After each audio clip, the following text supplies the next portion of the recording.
Okay, so that's a good question. Honestly, one of my best friends, she was a paralegal, right, for a closing attorney's office. And she just said, listen, I think that you would be a really good realtor.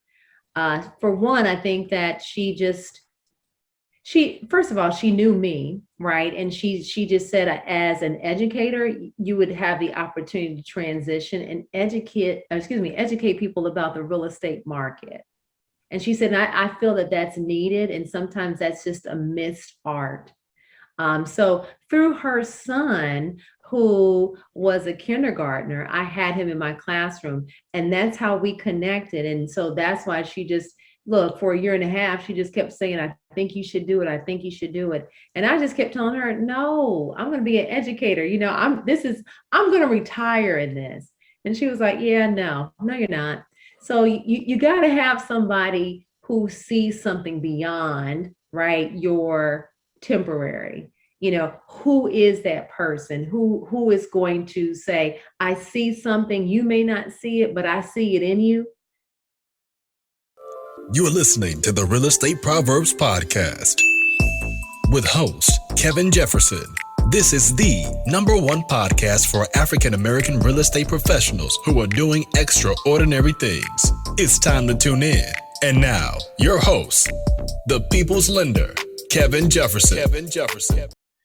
Hello, welcome to Real Estate Proverbs Podcast. I'm your host, Kevin Jefferson, and today we have a special guest by Mrs. Kenya Green. Hello, Kenya. Hey, Kevin, and hey, podcast world. I hope everyone is feeling wonderful and great. And it's just a pleasure to be on your podcast. So I sincerely thank you for the invitation. It's a pleasure to have you. I wish you could see my list of guests. When I first started, I said, I have to have you on here. I just finally got a chance to reach out to you. Oh, my goodness. Well, I feel honored, for one, especially to be on your podcast, especially with what you do and the people who you do it with in terms of being a lender. This platform is necessary. So I am very appreciative that you had the wherewithal to put it into action, into motion. So thanks, Kevin. Thank you. I definitely appreciate it. And just so you know, I am a fan of yours. I think you do great marketing, great work. And I've even spoken to some people who have done some deals with you, say you're very professional and systems oriented. So Okay, well, that's a good report. You know what I mean? That's a good report. Yeah, that's a good report. I'm appreciative. I'm appreciative for those compliments, honestly, especially for the systematic, right? Yeah, systematic piece. Yeah, that's necessary, especially with what we do. Yes, it is. It is. It is. I learned a long time ago, if you don't have an assistant, you are one. So. Hello. That's something we can drop. What do you drop the mic right there? Because that is the truth. In our business, we have to create that leverage to do business and to do it on a high level. We really do. Yeah. So yeah. So that's the name of the game. It is. It is. And even more so, well, before I hop into the questions, okay, tell us who you are, Kenya. Man, who is Kenya? I ask myself that on many occasions, but let me just break it down. Kevin, Kenya Green, been here in Atlanta since '97. Quick backstory, used to be a former teacher, right? So I taught in the public school systems for 10 years. And I was a kindergarten teacher, taught second and third grade as well. Then I transitioned into real estate. So now I guess Kenya Green is this, realtor who has been with Keller Williams Realty for a long time. And I am also, I guess, what we call a productivity coach. So I love to help coach people, and I've done some also mentorship, and I still do that. But besides the real estate world, I guess, I'm a woman who loves God and family, and I have extracurricular activities. It's not all about real estate all the time. So my new passion, though, Kevin, is golfing. So Yeah, I'm trying to get out there and do some golfing. So I really enjoy it. It gives me an opportunity to be away and to have some peace, and zone in, zone on my par four, right? Or zone in on that eagle. So it's really exciting. So I think for me, it's just finding some things that you're very passionate about besides the real estate, because I feel like you got to have a balance. So are we talking about golf, or we talking about top golf? No, we're talking about golf, golf. How you gonna even play me like that? Podcast world, what? Can we get on him with that? I'm talking about real deal golf. So honestly, I'm taking lessons, right? And this is something my father had planted to seed into me many years ago. Well, for one, being in real estate, he was like, it's a great way to connect, right? Connect with others, to network, even to stay connected to your database, right? To your clients, inviting them out to play some golf. But for me, it was just like, nah, Dad, I don't have time for that. And he kept saying that over and over again. So finally, I took him off on his offer. And I said, let me get some lessons. So I'm really enjoying it. I feel like I'm a very athletic person. I used to play basketball, had a full scholarship when I played for Eastern Illinois University. And for me, I played tennis as well. So it's a totally different game, so I can't compare it to anything else I've played. So you got to be very skilled. But right now I'm just enjoying the process of learning. Wow. So when I first started, my problem was I was used to hitting a baseball. So, and ironically, when I played baseball, one of my favorite pitches to hit is low and inside. So I would have like what I thought was a golf swing, two different things. So I went to a golf pro, and of course, he was like, everybody's trying to swing like Tiger Woods, sweet stroke. But he said, your body composition isn't made like Tiger Woods. So he got a golf pro, I think it was Ken Stadler, who was a heavyset guy like myself. And I followed his golf swing, and it felt more comfortable. Tiger's might have been prettier, but right. For me, it was more comfortable swinging that way because of my body composition, the way I was built. Just something little like that changed the way that I played, and was able to hit the ball, and just little things. And ironically, and I will get into the podcast, ironically, I was cleaning out the garage and I just found the DVD that they gave me to take a look at my body, that swing, because I hadn't played golf, and I hadn't played it since I've been here in Georgia for 6 years. So I've got to find time. And I live like literally down the street from a golf club, but I just hadn't found the time. And actually what spurred me wanting to get back into it is we went to Top Golf when it opened up in Beaufort a couple weeks ago. So then I was like, yeah, I forgot why I had started playing, because I like it. I enjoy the sport.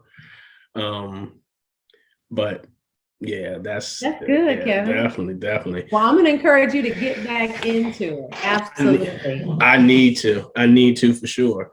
So we've got 10-year kindergarten teacher. So Kenya, how'd you get into real estate? Okay, so that's a good question. Honestly, one of my best friends, she was a paralegal, right, for a closing attorney's office. And she just said, listen, I think that you would be a really good realtor. For one, I think that first of all, she knew me, right? And she just said, as an educator, you would have the opportunity to transition and educate people about the real estate market. And she said, I feel that that's needed. And sometimes that's just a missed art. So through her son, who was a kindergartner, I had him in my classroom, and that's how we connected. And so that's why she just look, for a year and a half, she just kept saying, I think you should do it. I think you should do it. And I just kept telling her, no, I'm going to be an educator. I'm going to retire in this. And she was like, yeah, no, you're not. So you got to have somebody who sees something beyond, right, your temporary.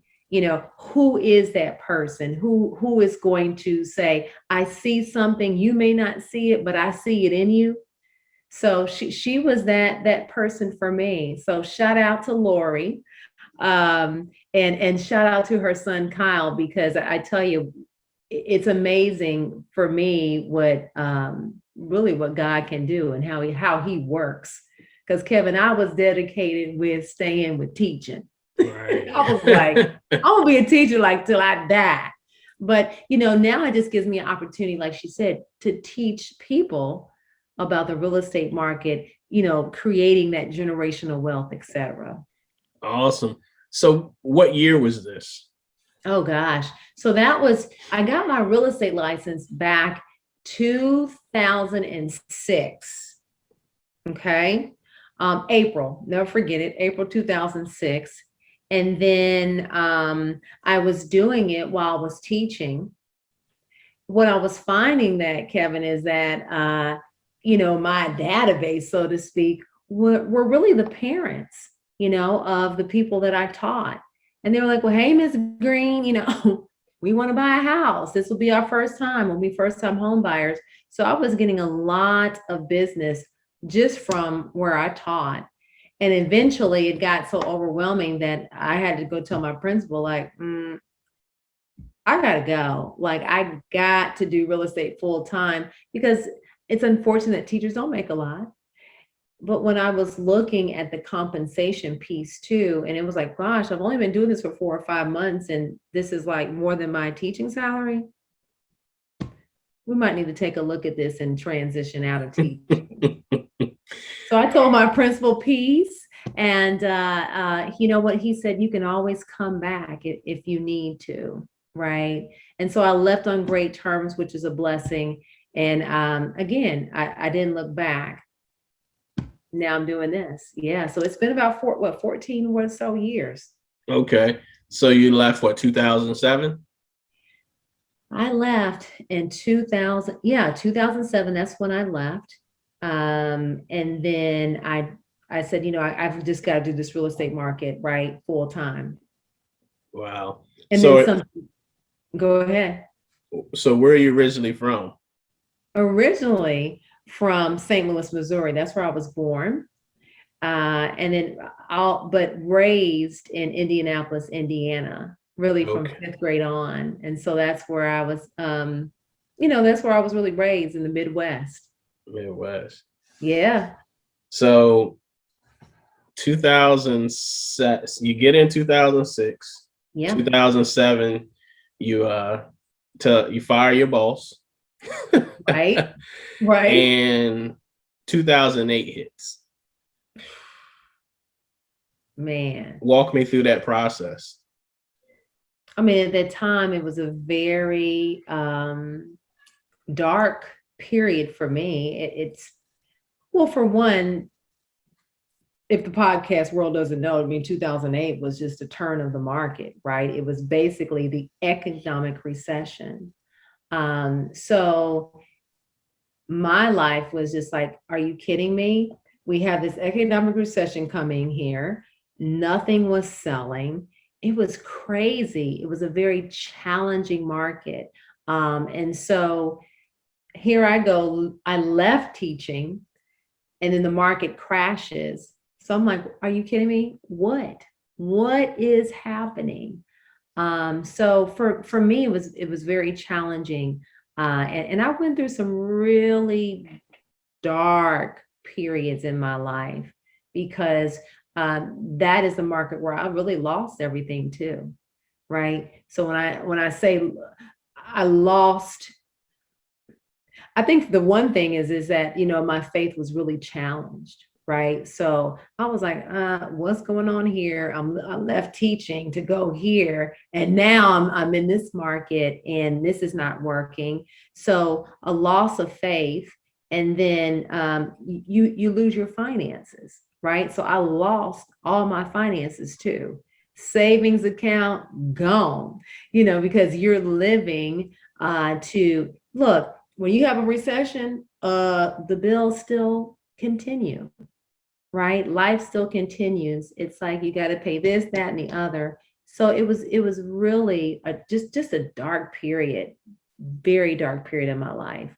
And so living through the recession, but it taught me a lot of things too, for me to continue to trust, right? For me, trust in God first and foremost. And then two, you got to continue to work through the challenges, because challenges are going to come to all of us, right? Trials and tribulations are going to come to all of us. But how are you overcoming that challenge? Do you give up? Well, I did. There were moments that I gave up on many occasions. But I'm so glad that God just threw that towel back and said, no, I brought you from here to here. I know it looks a little crazy right now, but it's going to come to pass. So just believing that it's going to turn around. It's going to turn around. And how do you adapt to the market? Like, how do you adapt to what's happening right now in your market? So that's a good question. Good way. How did you adapt in that market?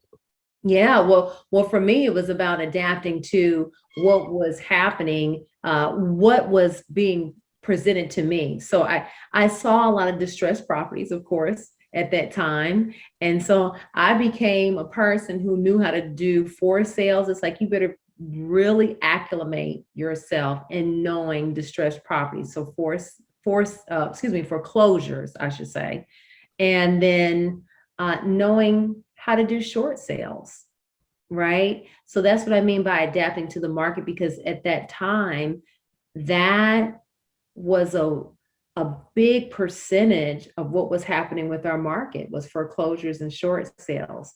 So I got on, listen, went to classes, became certified and everything else. And I said, you can't tell me nothing. I know about some short sales and I know about foreclosures. So it's just called adapting, right? To that particular market. And so once I was able to do that, then I was able to tap in and really get some sales underneath my belt. For the podcast listeners who don't know, tell us what a short sale is. Yeah, well, short sales. So at that time, podcast company, it's really about this. It's about a homeowner who has fallen behind on their mortgage, right? And what we're looking at is that with the short sales, it's a better option to do for many clients instead of going into foreclosure, simply for the fact that it's better on your credit, right? Your credit doesn't take as great a hit as if you go into a foreclosure. And then two, back in the day, there were incentives. So if the bank took over and said, we're going to do the short sale, the investor on the short sale would say, you know what, we'll give your client a relocation fee. So it's something they can get some type of money from the sale. But essentially, it's you've fallen behind on your mortgage and the home is upside down. The value is just not there anymore. So that's really what that short sale is. So, shoot. Okay.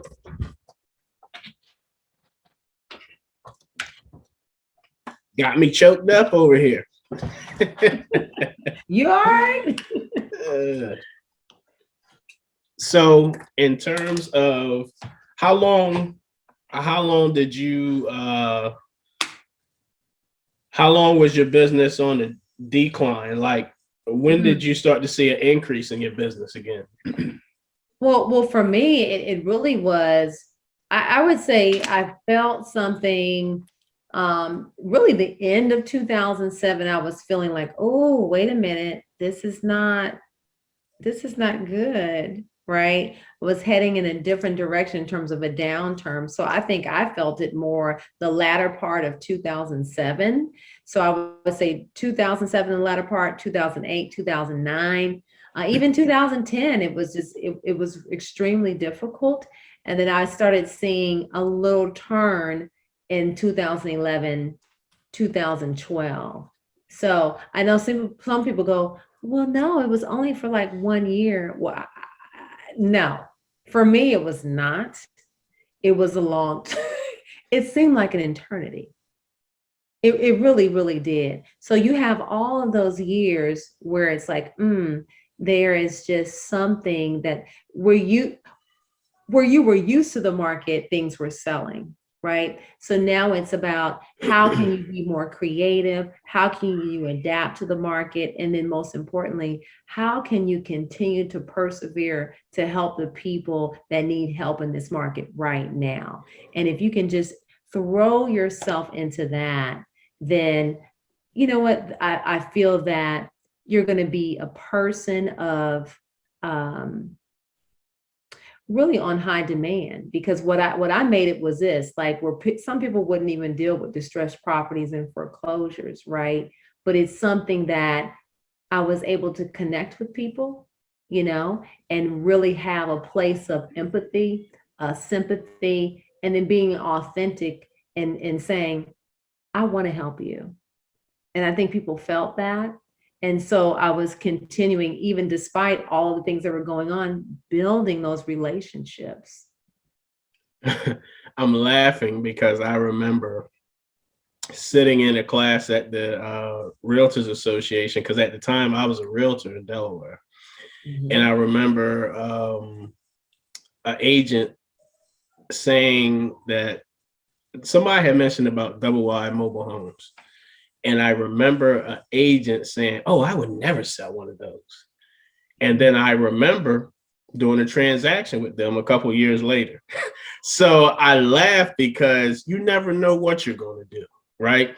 When it comes time, it's between feeding my family or having my pride, I'm going to sell that trailer. Absolutely. I'm going to sell that trailer. So at this time, you're seeing a change in your business. Any hesitancy as to going back to teaching?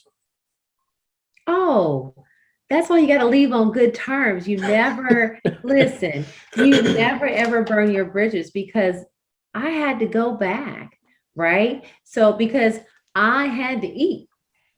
So for me, what that looked like was, hey, I don't want to come back full time, but will you allow me to sub, right? And be a substitute teacher. So I was able to do that, make that income while I was waiting and being in transition for things to close. So for me, it was by any means necessary. I was doing that. I was doing tutoring. My goodness, I think I worked at some retail places. So it was called hustle. The hustle was real. But I don't.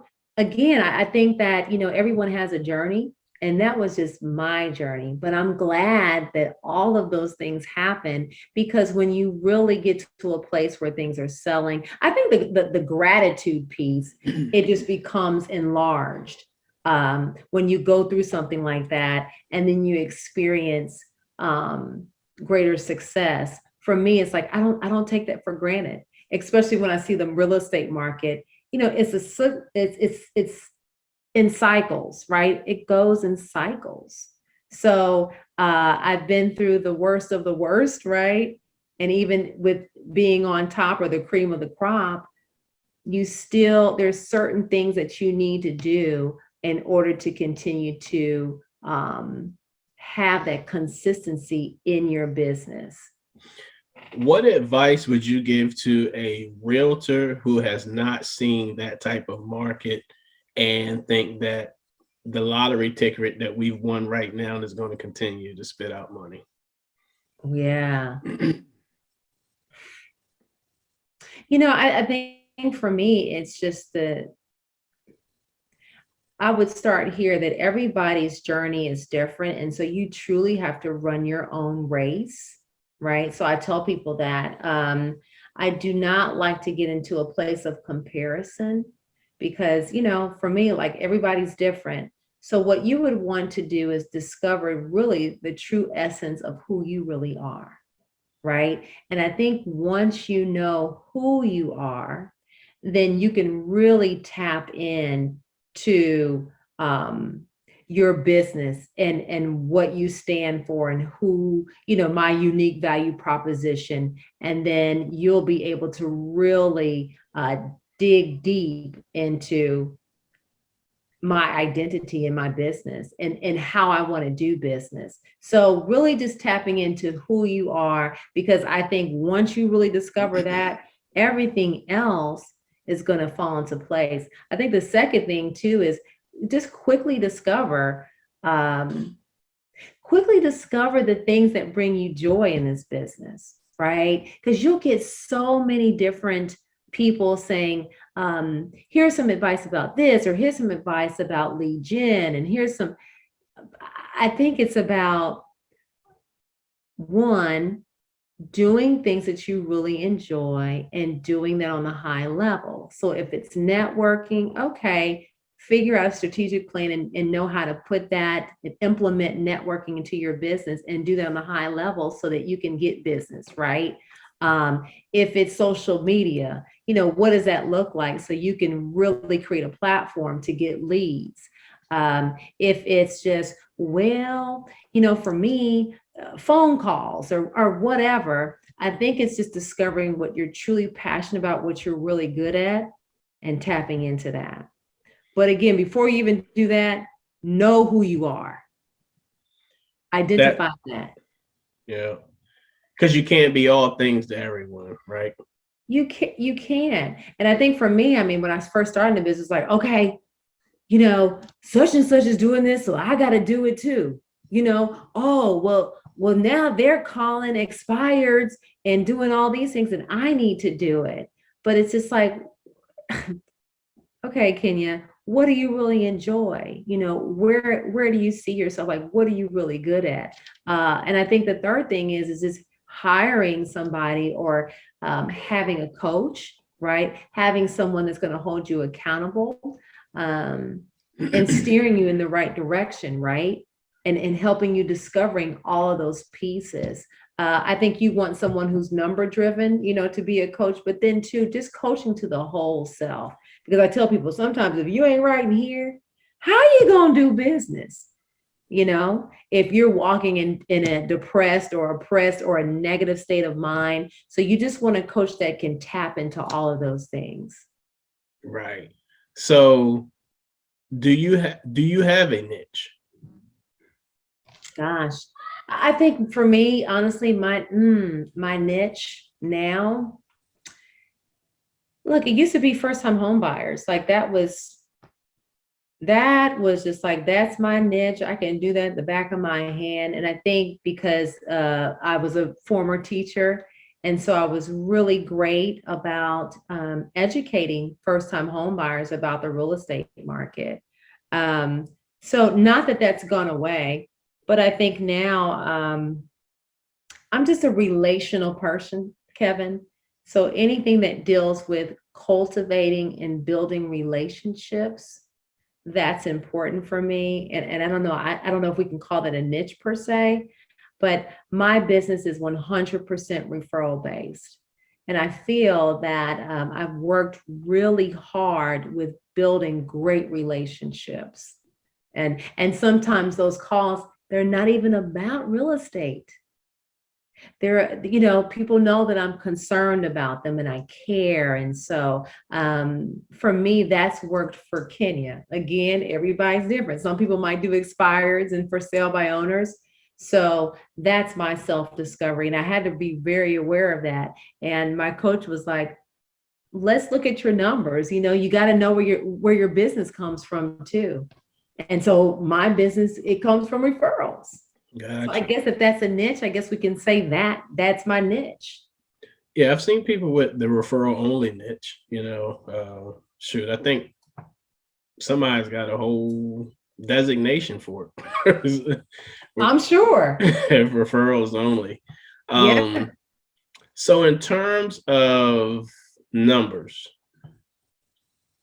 let's kind of dig into it. We don't have to get too personal, but when did you start to see that growth in your business to where you were like, okay, I don't need to work, I don't need to substitute, I don't need to work at a retail job? When did you start seeing those numbers?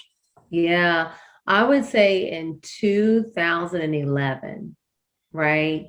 Where I was like, okay, things are turning around, but you got to remember, for 3 straight years, I was I had to do extra work. It's like when there is a turn in the market, it's like you just have to, for me, I had to do extra work to get, one lead or to get, a closing on the books. So I worked really hard for 3 years during the downturn to put people in place to close. So I would say 2011, 2012 is where things were like, oh, okay. Business is turning around. I'm seeing more business close, right? And then two, making sure you're partnering with the right people in terms of accountability, seeing all those things come into place. So yeah, I would say 2011 really Okay. was a turnaround. And then from there, business kept growing and growing and growing, which is great. And then 10 years or so later, you're just on another platform. However, I tell people, I still put in work. Like, people are like, oh, you just referral based. It's like, well, because with anything, relationships, it takes work, right? So whether it's your business, it's friendships, it's your marriage, you got to put in the work to keep it going. So at what point did you get a coach? Gosh, well, to be honest, I had a coach when I first started Keller Williams. It was a productivity coach, right? So I had her for a couple of years, and then I had another coach, right, for a couple of years, and then we met through David, right? And so I had him for a couple of years, and now I have another coach. So I've had coaches along the way. When I first started, Kevin, full transparency, no, I didn't have a coach. So that was like for maybe 2 or 3 years, I was kind of like roaming around like, I'm just out here doing me and not knowing how to do everything, but I was doing things by myself. So if someone can get a hold of a coach to help them, it's going to really just pay off in their business and knowing how to run a business like a business, for sure.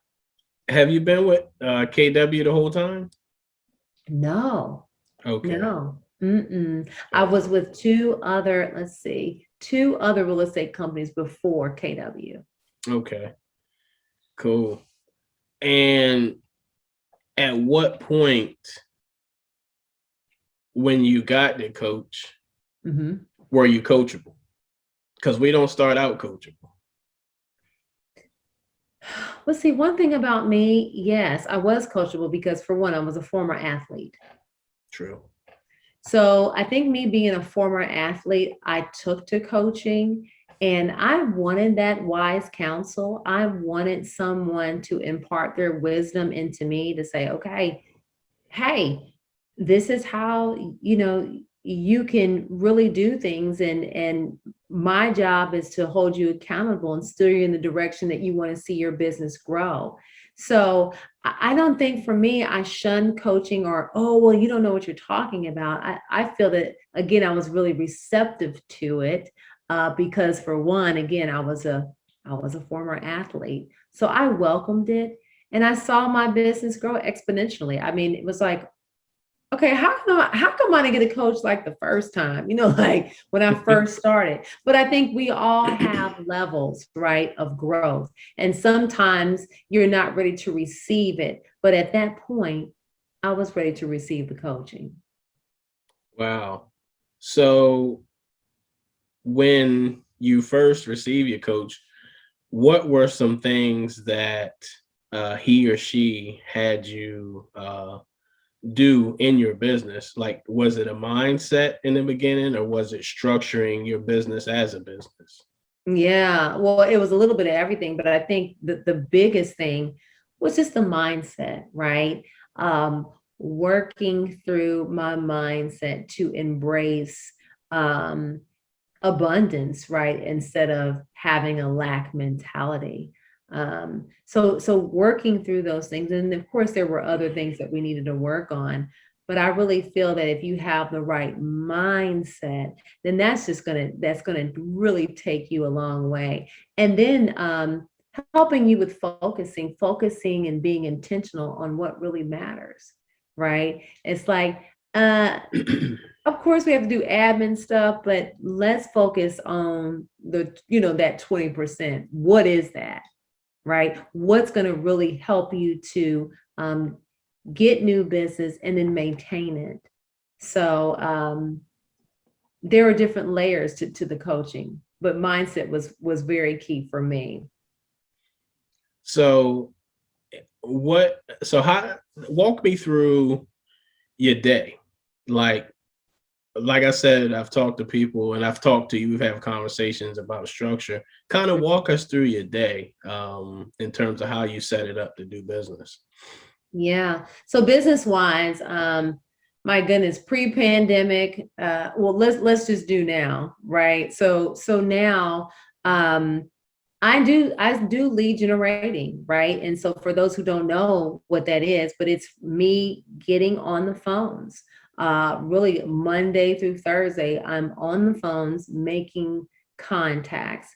And what a contact is for me is just touching base with my sphere of influence, my database. So what I have over, 1,000 plus people, right, in your database.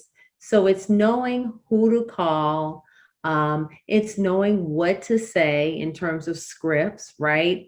I do have some scripts. And then at the end of the day, it's just my mindset is just digging deep into cultivating those relationships. So 9 o'clock in the morning, right? I'm on the phone. And then I get off at 12.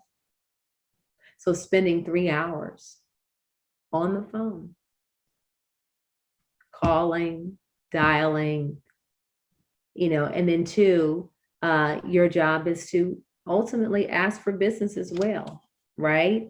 And then after that, Kevin, it's appointments. So I would probably say lunch is about from 12:30 to 1:30, and then from 2 o'clock to about 6, I'm on appointments. So whether I'm meeting with a seller, buyer, it could be a client, a now client, a previous client. It could just be my VIP clients, whatever that looks like, right? But having some type of appointments from 2 to 6. And if you don't have appointments for that day, then guess what? I'm getting back on the phones. I mean, look, it's because you know what it's called too, building your pipeline. Keep in touch with your databases of now people that are under contract. So you just got to have a plan, a map around your business, and really being true to your calendar. So when you say true to your calendar, I know you make outbound calls, but do you accept inbound calls from clients who need something? Yeah, and that's the thing.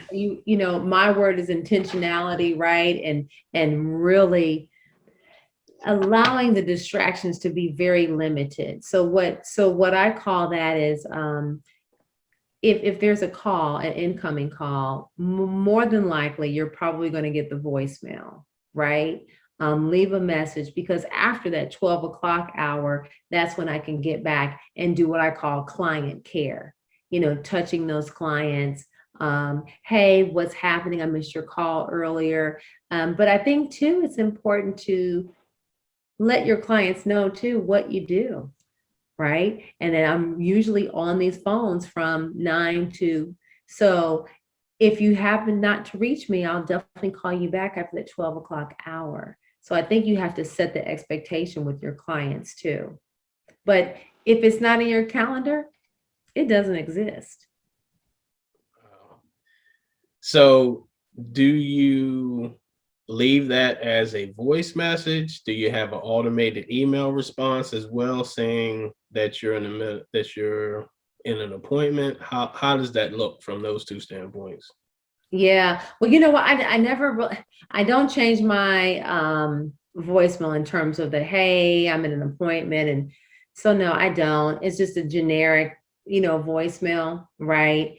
And then I'll call people back. But my job is to communicate up front. This is my schedule, right? So if you call me before that time frame, I'm going to call you after 12.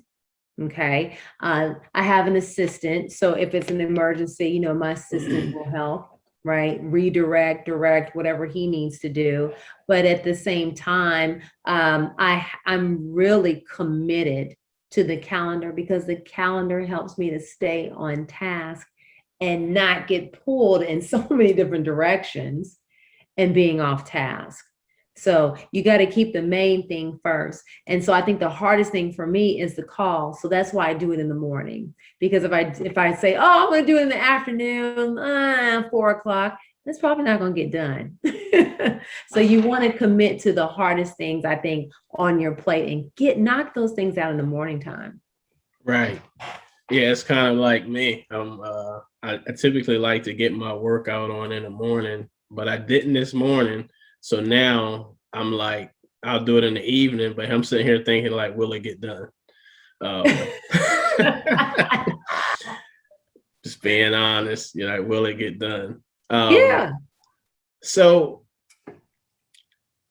let's see, 2017, 2018. I think it was 2018 is when I first, I probably saw you online 2017, 2018, connected with David and he spoke highly about you. It was like, man, I got to meet her. And I've seen your growth, from your marketing. We probably talk a couple times a year, you and I, and just to see how we're doing. And I guess the question is, how are you doing this year compared to last year during, COVID, the pandemic, or the pandemic, as they call it, because everybody was selling houses. I'm telling you, yeah. I mean, it's crazy. I guess it was a theme for me that I had adapted from my church, but it was just really prospering in the pandemic, right? So despite what was going on, we were just believing that whatever we all were doing and feeling, despite the pandemic, et cetera, that we were just going to declare that we were going to prosper in it. And so, it was a phenomenal year last year, right?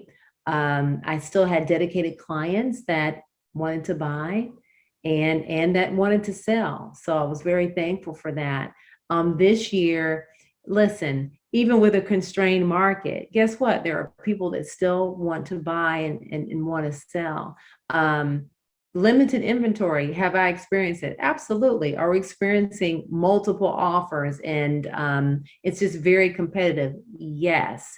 So I guess my job is this: I got to go find it, right? I got to go find sellers that want to sell, and I have to find buyers that want to buy. So at this time, my business is tracking probably probably 63% better right now than we were last year.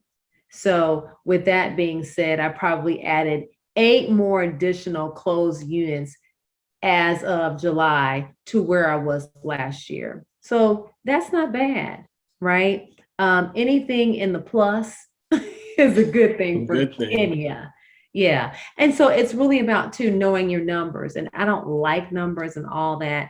But once you have clarity and knowing your numbers, you can know where you need to go in terms of improvement purposes. So let's go back a little bit. In terms of 2020 and 2019, how did they compare to each other? Oh, gosh. So 2019, I would say 2019. Listen, I would say it was 2015. You start experiencing just major growth, right, in your business. It's like, okay, this is turning around. The economic recession is not here anymore. And so you see a progression of sales, right? So I would say, let me do this.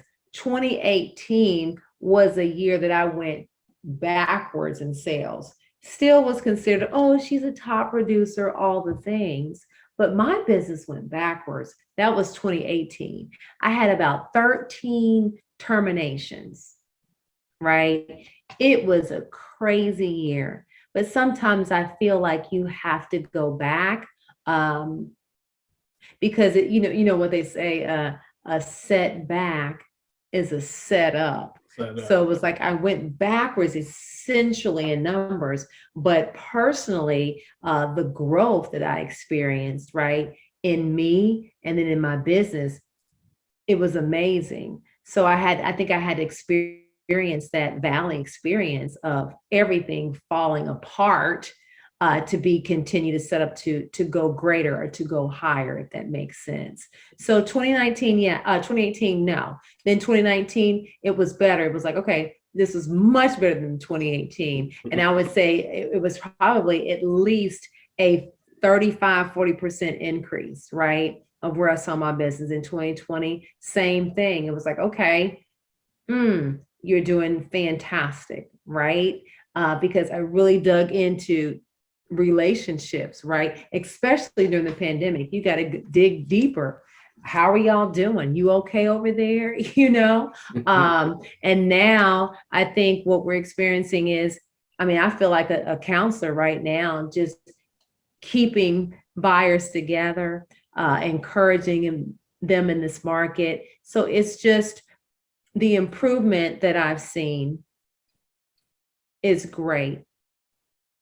And so I want to keep, of course, we all want to keep tracking in that area, but it's about, again, knowing your business, knowing your passion, right? And sticking with those things. And hopefully you have somebody that can hold you accountable and push you even when you need to be poured into. That's key. That's It key. is. It really is. You got to have it. Yeah, it's I tell people all the time, like in our business, I don't just do mortgages. You just don't show homes. We're counseling, talking people off the ledge. Yes. Feel like sometimes I'm a marriage counselor. Well, Mr. Jones, yeah. Miss Jones wanted me to tell you. It's like, yeah. Well, you tell her. And I'm like, don't you guys live together? Right. Absolutely. But that's true, Kevin. I mean, we wear so many hats. And I think that, it's a blessing that we get to wear these hats. And so at times it could be, sometimes taxing because you're playing all these different roles, but ultimately it's so rewarding because at the end of the day, when we help them accomplish that real estate goal, it's like, it's just fulfilling. It's fulfilling. It is. It is. It's man, it's you get a tough deal and you like, and then you get that clear to close and you like, like, yeah, that's what I'm talking about. Miss Jones, we did it. We got, like Right. it's excitement, but it's times where I get an email from a processor and I get up out my chair and I gotta go walk downstairs and make sure I read it right. I come all the way back. Now you need what? They just went and got a card from JCPenney's for 20% off. Like the things that people do that we have to deal with. And it just it's I tell people all the time, I do not physically work hard. But mentally, I'm drained at times. Oh, absolutely. Just from having the conversations and, having continuous conversations. And kind of like the text I just told you about. Yeah, right. Like, so let's talk about that. When I respond, the first question is going to be why. I know that. And I'm gonna have to explain why. And then depending on the person, it's like, well, I don't understand. That's not the way it works. Like there's a process to it, and we have to follow the process. You haven't even done a home inspection. So why would I risk our buyers $550 to push it along? You know what I mean? Like the home inspection has to happen. It's no need to setting up appraisal order and all of that. At least not within the 12. I haven't even had the contract 12 hours. Well, I've had it a little over 12 hours. So, right. I mean, if somebody is processing that fast, I need to talk to them, because that's not Absolutely. Human. Right. They've been negotiating this contract longer than I had it. That's true. So that's a fact. She told me. She's like, oh, we've been talking about, I think it's been like 3 days. I think they put the offer in before the holiday. Wow. So, but like those things are things that I run into on the lending piece. Yeah. The lending piece. And I'm sure when you're a listing agent, you run into, crazy scenarios as well. Oh, we do. We do. I mean, I just think that that's just our business. We do run into those things. And so I think, for us, or at least I tell my clients, listen, it's my job to empower you. It's my job to educate you. And then at the end of the day, I hope that you can, like I used to tell my kindergartners, turn on your listening ears, right? So turn those on, please, ma'am and sir. So, because my job is to be an advocate for you, right? That's it. And once I can empower somebody, Kevin, about their choices or their possibilities in the real estate market, then that's a great thing. And sometimes in doing so, you don't always get to the finish line. I mean, I'm just going to keep it real. There are some people that I start working with, and then for some reason it doesn't work, or we terminate, or they say, hey, I don't even want to work with you anymore. I'm going to go somewhere else, which is fine. But for me, I always tell people, if I empowered you in some way, then I did my job, period. And sometimes that doesn't always mean money, right? You're not going to see that manifestation always. So again, it goes back to knowing who you are, right? And what value you are and what value you can give to people. And then if you happen not to make it to the finish line, it's okay. It's okay, because you still left an invaluable piece of information that they received from you, and they may get to it with or they may get to the finish line with someone else, but that's okay too. Because I always found that if you do right, then the business always comes. Yeah, it does. It does come. In terms of you, with that philosophy, do you ever fire clients? You see my face? Absolutely. you know the saying, I mean, all money is not good money. And I think that, I had a mentor way long time ago, and she said, listen, if you have a client that really is totally disturbing your peace, right? And it's just what I call a hellish situation, then you might want to look at that and say, you know what? This is not the client that I want to work with, right? And so I think everyone has to do their own process of elimination of what's important. Now, when I first worked and I didn't have any money, it was like, oh my God, I got to take everybody. But then what she was telling me, no, you don't. You don't have to take everybody just because. She said, I'd rather you not have anybody, but to have a client that is going to, for one, buy in to you and to buy into your direction and willing to adhere to it and surrender, right? And say, okay, you're the professional, take me there, instead of someone that is going to be combative or just not willing to hear anything that you have to say as a professional. So I think you just have to weigh it. For me, peace, my peace, I can't put money on peace. I'm at that point in my life. I'm like, listen, you causing me way too much stress. And I have to pay attention to that. My spirit be like, you're fired. You're fired. I mean, and it's okay. This was not a win-win situation for myself, right? And it's okay. You got to know when to walk away. What do they say? You got to know when to fold them. That was a song, right? Yeah, know when to hold them, know when to fold them. Know when to walk away and know when to come on. I'm just saying. Right. You're right. I mean, I'm not. What is your philosophy on, or your thoughts on the customer's always right? Oh gosh. Listen, we are in a customer service business. Okay. And so I do my best to, you look, my parents said a long time ago, you need to treat people how you would want to be treated. I totally believe in that. Right. And so, and ultimately in my business, yes, I really go out for my clients. But what I will do is I do have to check them if they're wrong or if they get out of order, because that's my authentic self, right? Because I know who I am.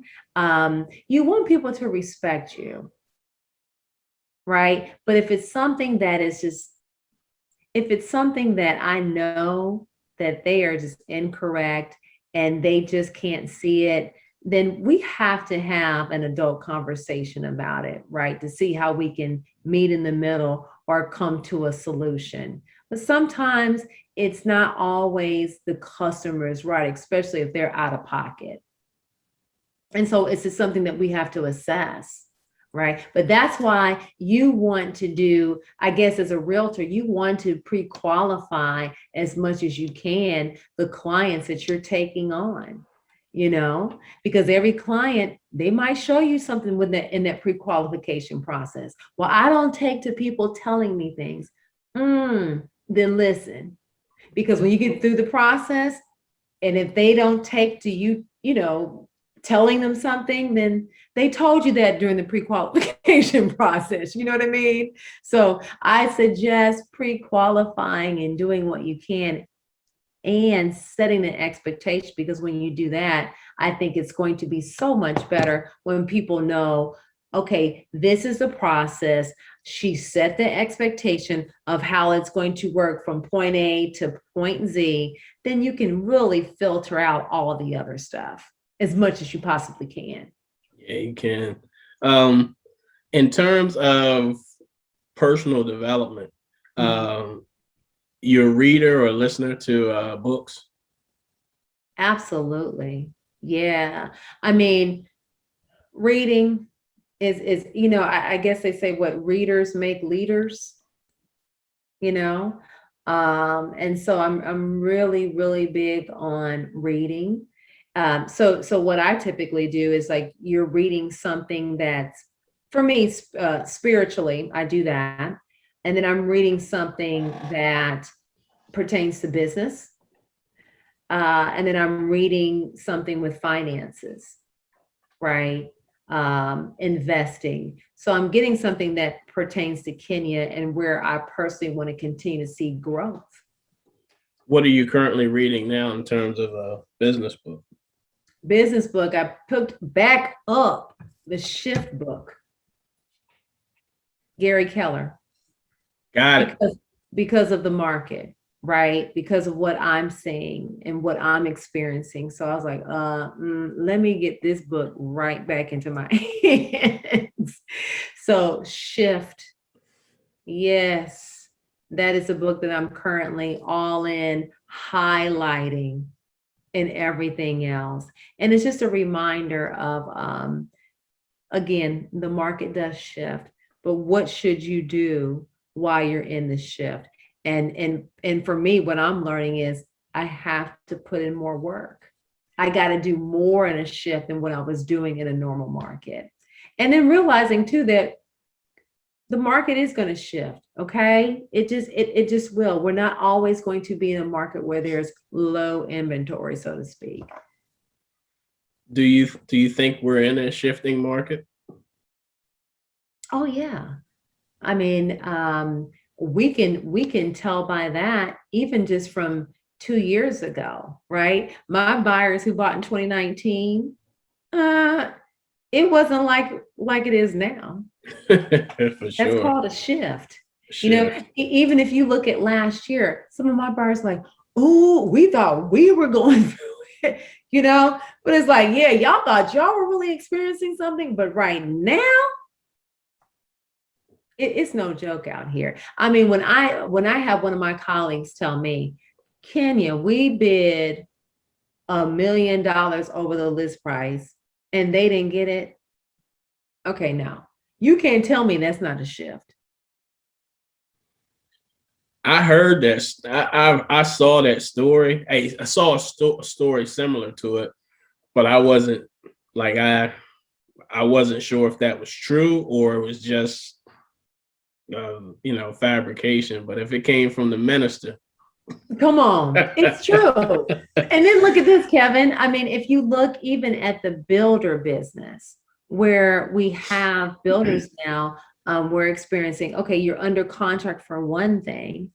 And then they go, oh, well, now we've increased the price. We're going to terminate you. And now the news price is, that's something that we didn't experience a couple of years ago, right? So I tell people, yeah, what we got to do is continue to see how we can find people that would be willing, like I say, to cash in on their lottery ticket and sell their house.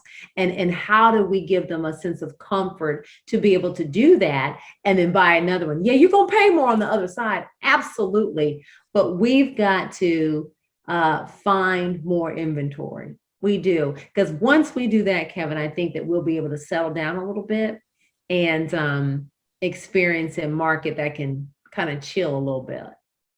So I've seen two different articles. Mhm. One said there's 15 million vacant homes in the United States, and the other one said there's 18 million. Where is that? Across the United States. Across the United States, period. Okay. Period. Yeah. Wow. Oh, yeah. I know not here.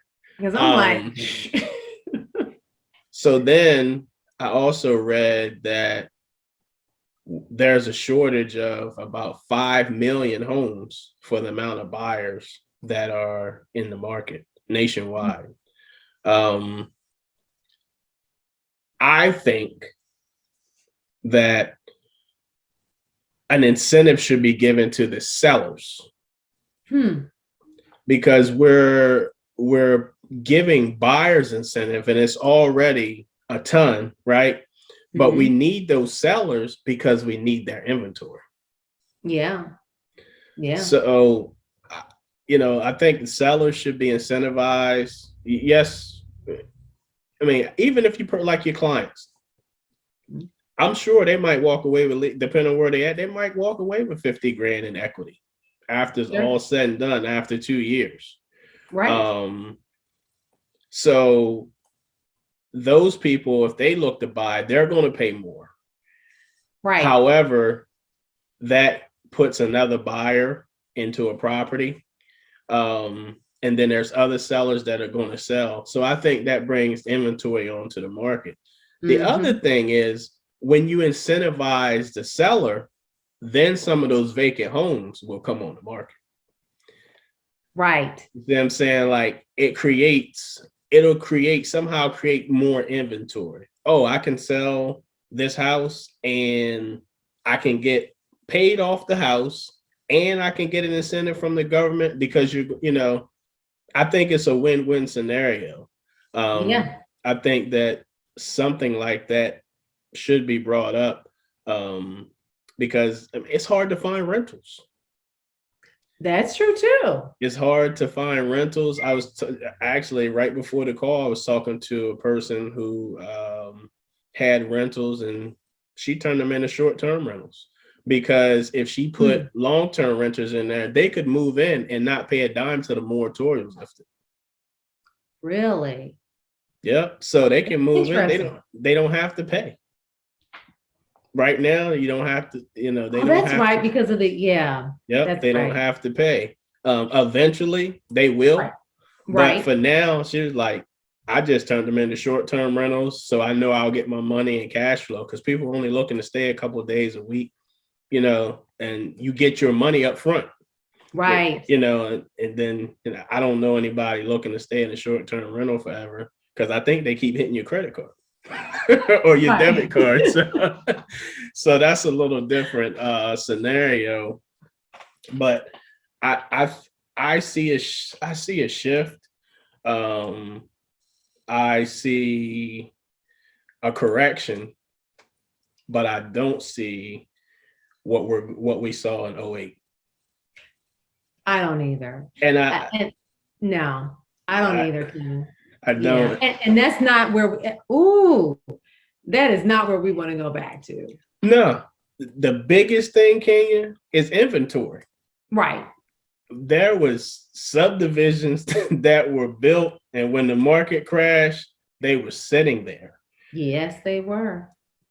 If the market crashed now, we still wouldn't have any inventory.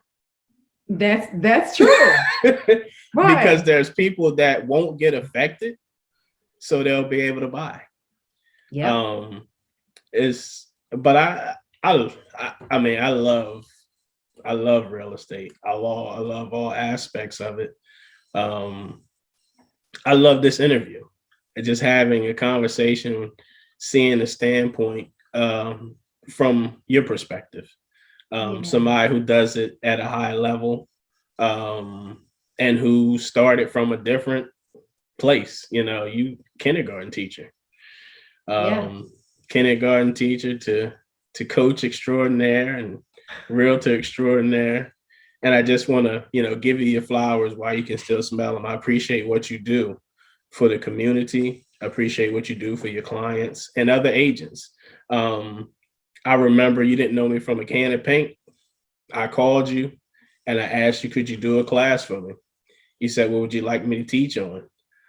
And I told you, hey, whatever you think we need. I trusted the relationship that the person who gave me information that you would do well. You came in and rocked it out for me. And I appreciate that. I definitely appreciate it. I appreciate it. I appreciate you coming on the show. I know you got things to do, so I'm definitely going to respect your time. But if you could give that kindergarten teacher, that first grade teacher, the substitute teacher, any words of wisdom if they're interested in transitioning from their current position to being in the real estate space, what would you advise them to do? Yeah, well, first of all, yes, thank you for having me again on the show. I do not take this for granted, and it's nice to be on a show that is educational, right? And two, I feel that it's a show of empowerment, right? To keep people informed, but also to encourage and empower, edify, right, others. And I feel that this show could go beyond just real estate. It could really tap into just empowering people no matter what career or slash business they are in. So thank you for that, and having awareness to say, I need to create this podcast. So much props to you and your team. Absolutely. And I never will forget that invite to teach. I'm so glad that you said, come on over to Gwinnett. So thank you for having me. I appreciate it. But no, I mean, I think my advice for any teacher or just anyone that's looking to transition right into real estate, I really feel that for one, you must believe that you can do it, right? I think that sometimes people get caught up in I have done this for so long. Can this really work? And I'm letting you know that it can. I am a former teacher that I thought I was going to die as a teacher. I'm going to teach for 40 years and it's going to be a wrap, right?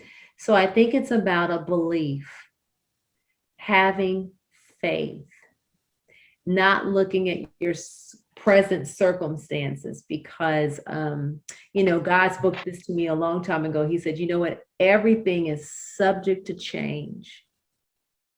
So if you just remember that and hold on to, sometimes what we see is a temporary thing, right? Everything is subject to change. And if you're willing to have faith and do the work, then you can really see yourself grow. And that's with anything and everything, I feel.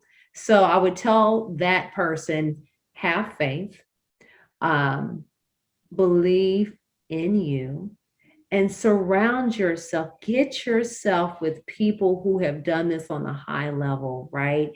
Whether it's a mentor, getting a coach, but you need someone that can also encourage you and speak life into you and help you order your steps in this process. Remember that it's a process. It's a journey. I would encourage you all to enjoy the journey while you're doing it. I focused in the beginning so much on the finish line. I missed out on a lot of stuff, but in truly enjoying your journey. And lastly, running your race, because can't nobody run your race like you. Everybody's journey is different in this business and in life, right? So don't I would say don't be in a place of comparison or even envy of others. Appreciate your dopeness because you're dope. Appreciate it and rock it out like no other person can. That's what I would say. That's great information. That's awesome. For anyone who wants to reach out to you and connect with you on social media, can you give them your social media information? Yeah, what is my social? This is sad. Or the best way to reach you. The best way to reach you. Okay, the best way to reach you. I just want to make sure that I got this. Let me start with my Instagram. So the Instagram page in the sad is Realtor Kenya T Green 87. I'll repeat, Realtor Kenya T Green 87. That's Instagram. Facebook, you can just look me up as Kenya Green. Right, you should be able to pop up. I also have a Facebook business page, and that's KG Realty Group. And then if you want, look, hey, I just want to connect with you, but while you want to send me an email, then send me an email at Kenya, Kenya, T as in Tom, Green, just like the color, at gmail.com. So Kenya T Green at gmail.com. Hit me up. Awesome. Kenya, this has been an awesome interview. I look forward to doing a part 2. Thanks for coming out. And this is the Real Estate Proverbs podcast. I'm your host, Kevin Jefferson. Our special guest, Kenya Green. You have a great day. Thanks, Kevin. If you like this podcast, please like, subscribe, share, and comment. And I'm your host, Kevin Jefferson. Have a great day.